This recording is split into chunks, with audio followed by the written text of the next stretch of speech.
In this video, I'm going to ask you to do a particular exercise, and after you do, we'll discuss it, and I'll give you more details on it.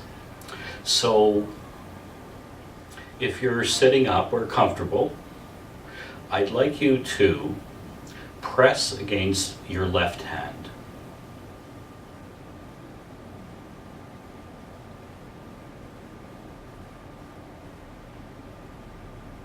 Are you pressing?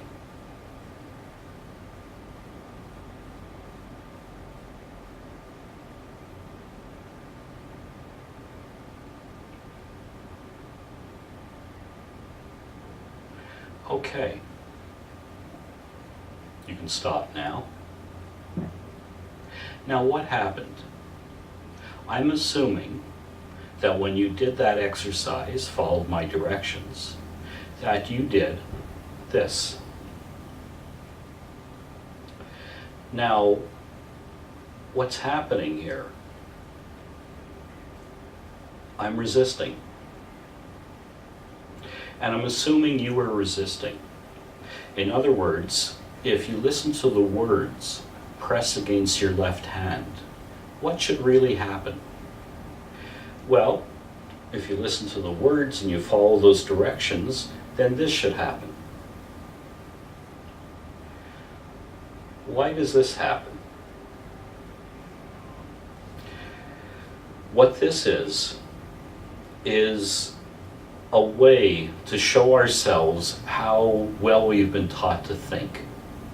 So if we can look at this resistance as a reaction, now what are we reacting to?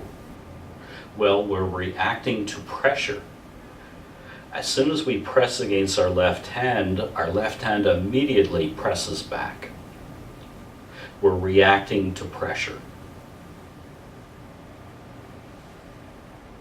Now, what do we do in a typical day when we encounter pressure? Well, typically most of us tend to resist back. That process of fighting our way through life rather than moving through it. And it typically doesn't produce great results when we try to fight our way through something. So this shows us how we tend to react to pressure. And if we can learn to go from this to this, well, maybe we can start responding to situations around us that cause pressure, that cause anxiety, that cause an imbalance.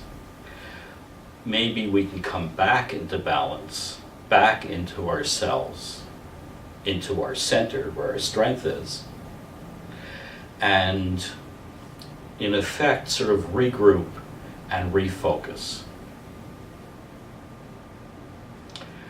There's a shaman principle that there's always another way to do anything.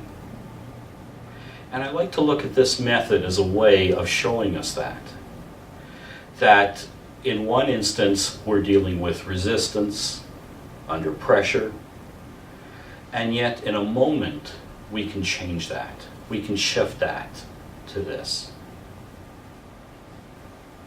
Many of the techniques that we'll be covering in this series of videos teach us how to do that. And there's never one way, and it's important to find out what works best for you.